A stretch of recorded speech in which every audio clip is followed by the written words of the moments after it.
తన ప్రాణాలే నీవని ధర్మేచగా తన మనసంత నీదని అర్థేచగా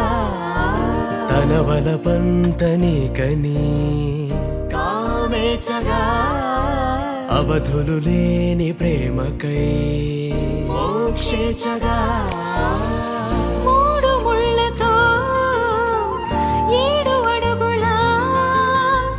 అగ్ని సాక్షిగా ఇద్దరు ఒకటిగా మారగా